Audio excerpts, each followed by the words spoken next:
All right, and good day and welcome once again to Commerce Today. My name's Darren, and as always, my wonderful co-host here is Josh, and we are excited to have you here for this Commerce Today podcast. And this is a fun one because I always like coming back to this, Josh, because this is the 2023 e-commerce holiday, going back to that whole forecast we have and what actually happened behind the scenes, in front of the scenes, and what's next. So with that, why don't you give us a quick overview of what happened in that holiday sales review? Yeah, sneak peek is last year's review was even more fun because I got to say I told you so a lot because the predictions about 2022 were not nearly as accurate. This year, doom and gloom as, exactly, as before. Yeah.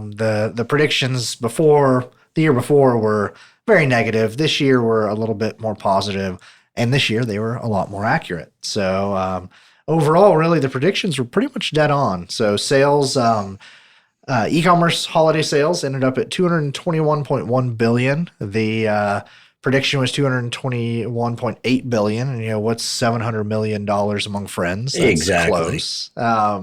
Year-over-year growth was 5%, kind of as predicted. Cyber Week actually exceeded predictions. Cyber Week is over $38 billion in e-commerce sales. And really, mobile device sales, they did set a new record as expected in that 51.1% of transactions in the holiday period were from a mobile device. And that is the first time that has happened. And I got to say, my friends in Europe have corrected me. The first time that has happened in the United States. Apparently in Europe, they're much further ahead of us. Everybody's on mobile. Everybody's on mobile. Well, that's interesting. So fundamentally, the predictions kind of over-predicted, and we came in just a hair lower than those predictions. We did. And I think some of that was kind of overcompensation by Adobe and some of these other companies that do these predictions. I think they saw how much they missed last year and felt they were too pessimistic last year, so they got more optimistic. And overall, though, I mean, for this level of data and this amount, it's a pretty darn accurate forecast. Pretty good swag. And as a reminder, we'll have all these numbers in the show notes. So if you didn't have your pencils sharpened and everything ready to go, that's okay. We'll have them there. So, all right, let's peel this back now. And what were the key trends? What were the real observations? What was happening behind the scenes of all of these big numbers and stuff?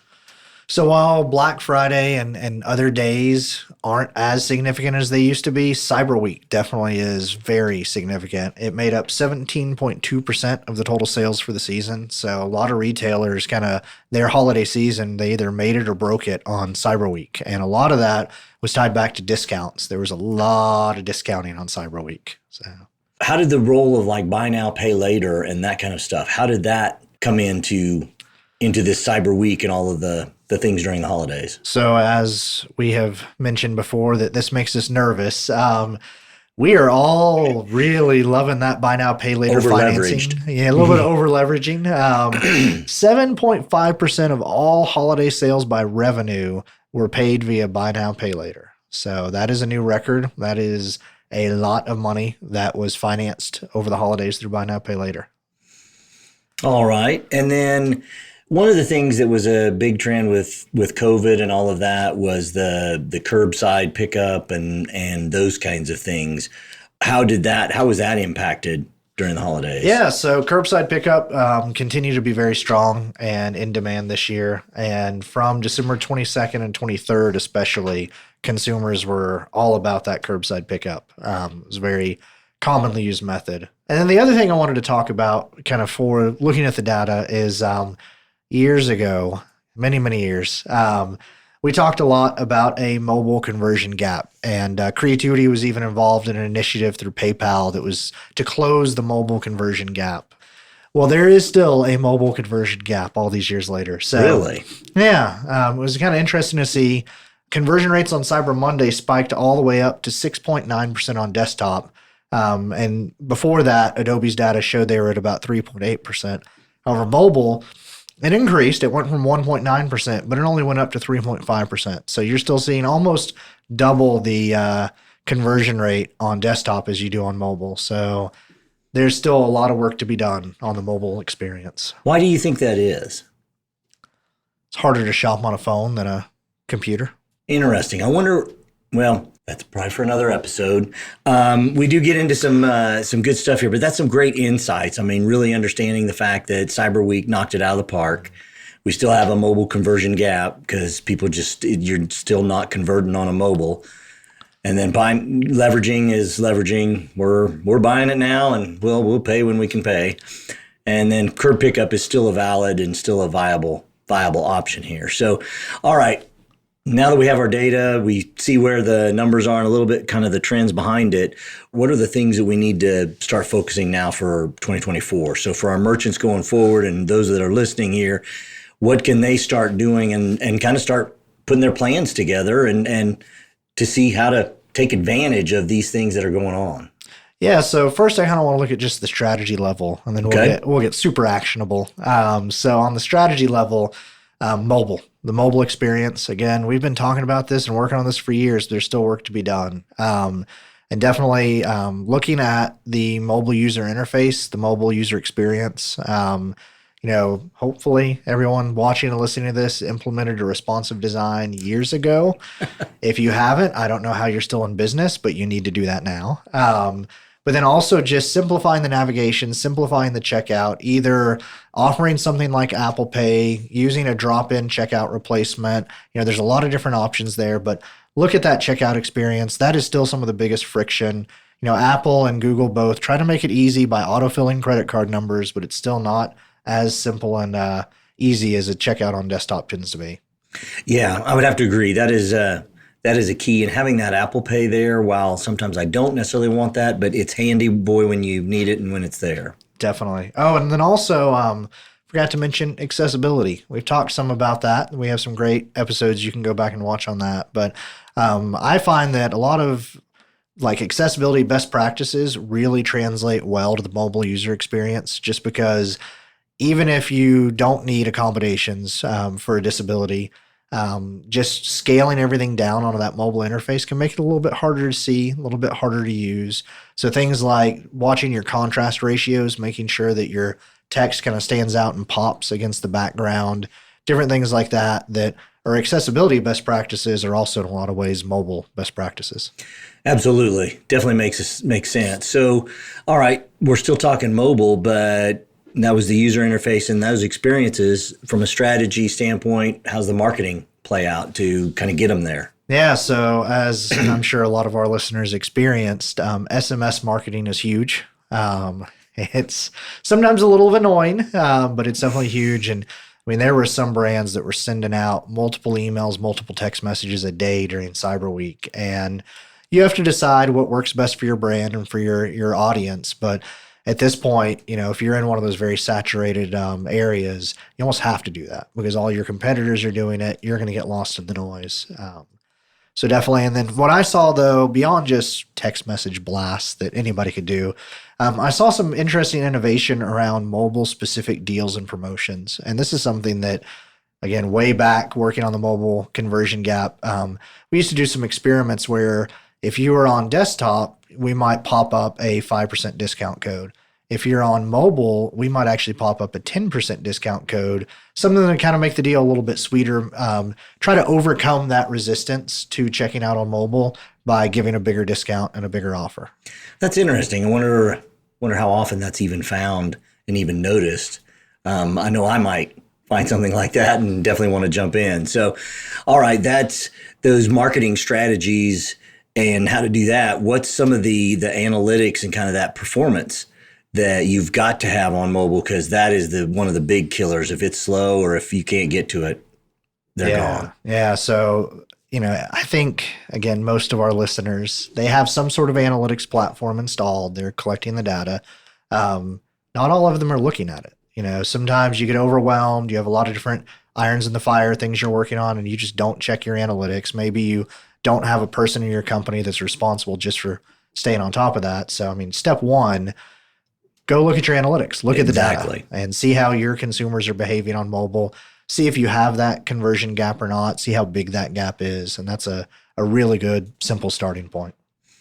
Very good. Is there any specific tools that would help as far as around that site speed and performance and any of that that could impact their conversion rates? There's a lot of paid tools out there you can try, lots of different ones that will monitor your site's performance, that sort of thing. However, at the end of the day, Google has some great free tools, and there's some great stuff built into Chrome even that can allow you to run tests against your site. Google Analytics can capture some of that performance data as well. So sometimes even just starting with those free tools can be a solid start. All right. So now I kind of led with that. And so that kind of takes us right into our next one is hey, the importance of fast loading times and basically that website speed optimization. And the overall topic we're talking here is enhancing that e-commerce website performance. So what are some things, Josh, you're seeing there that make sense and that people ought to know about? So you got to remember that during the holiday season, that's the slowest your website's going to be. So I've worked with a lot of people that I'll talk to them in January or February, and they'll be like, oh, we don't have a performance issue. Our website's fast. And in January or February, their website's very fast. You put it under a holiday load, though, and all of a sudden it starts to crawl.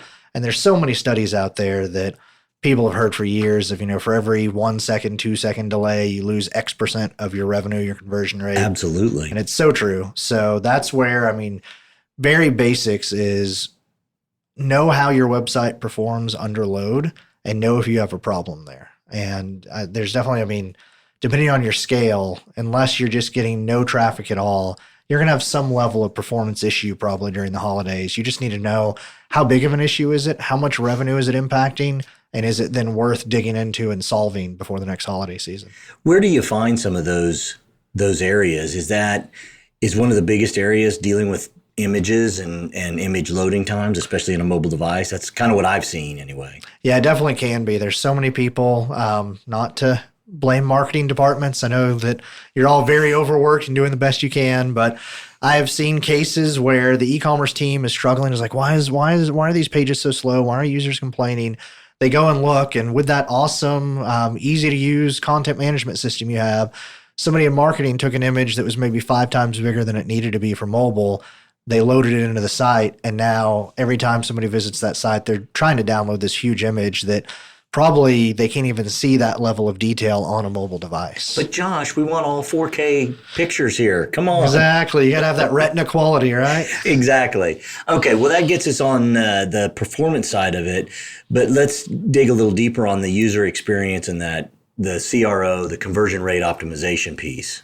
Yeah, so even if you don't have a major redesign plan for your website this year, you need to be doing some usability testing and thinking about your user experience.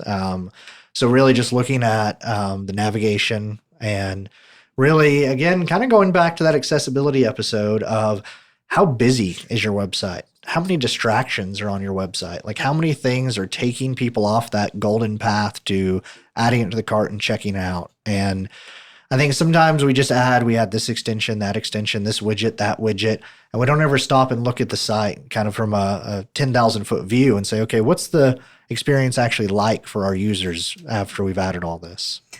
Well, yeah, and even some simple things like the A/B testing of trying a couple of different ways to do it. And, you always have, I think I know in an episode we even talked to almost the secret shopper, but having some people just go out and do a run at your site, even friends say, hey, take a run at the site and see what you see. I mean, that can be helpful as well, right? Oh, definitely. Very much so.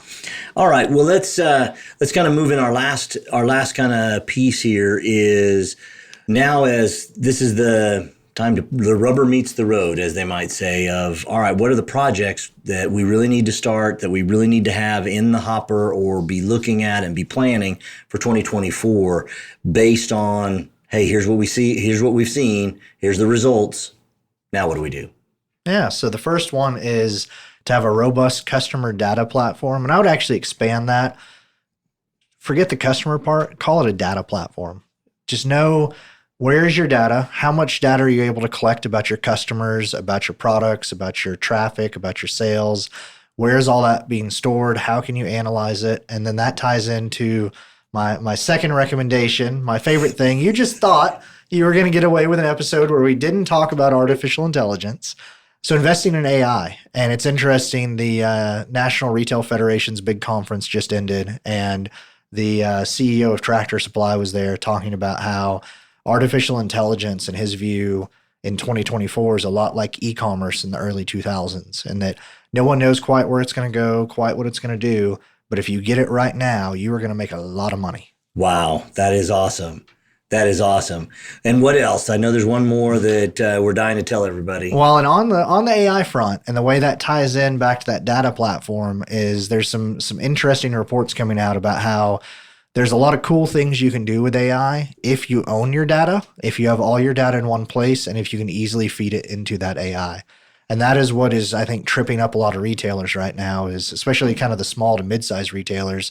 Your data might be owned by and stored by 7 different companies, different extension providers. It's all over the place. So one thing you can do, I think a lot of people hear AI and think, oh, it's going to be $1 million project. Just start consolidating your data. Start getting it all into one place, and then in a way that you can feed it into some type of generative AI to start to help you, whether that's with your product descriptions, your inventory. I mean, there's so much it can do if you have all the data in one place. That is key. Data is king, as they say. So what about, we got to close it out with, what's our last strategy here, Josh? So having a comprehensive mobile strategy. So look at your mobile marketing, look at even what I mentioned earlier about different offers on mobile devices versus desktop. Realize that the user experience is different on mobile. Your customers, when they're on mobile, probably have different things they're even trying to do. So account for that. Don't try to have a one-size-fits-all kind of marketing and advertising approach for both desktop and mobile, but really make this the year that you focus in and try to kind of close that mobile conversion gap. I know that Apple with the Vision Pro, they're pushing hard on augmented reality this year. I think this may finally be the year where augmented reality can make sense for a lot more brands than it did before. And that can be another good tool to start closing that mobile conversion gap. We will very much look forward to our episode where Josh is in his augmented reality mode, and we get to do that. So that'll be fantastic. I look forward to that. Well, kind of wrapping this all together with a big shiny bow, if at all possible. We really went through our holiday sales review. Basically, predictions were in alignment with everything that people were saying. The trends and observations, hey, Cyber Week kicked butt, and people are leveraging things. We still have a mobile conversion challenge, a gap, if you will, and curbside pickup still valid. The strategies we want to be aware of is, hey, the mobile. That's, I mean, it's kind of like location. It's now mobile. The user interface and that experience, even the marketing strategies you use, and then, by gosh, we got to know the data. We got to have the analytics so that we can do some performance things. We want to be able to stay on top of that. And then the projects to really kick into is having that robust customer data platform that you talked about. AI is here to stay. And then let's have that mobile marketing strategy. Any last things to wrap this up, or we'll land this plane? No, I got to go get ready to pre-order my Vision Pro. Oh my gosh. Yes, he's on his way. All right. Well, hey, we appreciate you as always as listening. We definitely welcome you, an opportunity to hear from you. Please comment, subscribe, like our posts. And as always, if you have comments specifically around the content that we have, we love to have those questions and bring those obviously give us ideas for our next episode. And as always, thank you and welcome to 2024. We look forward to seeing you soon.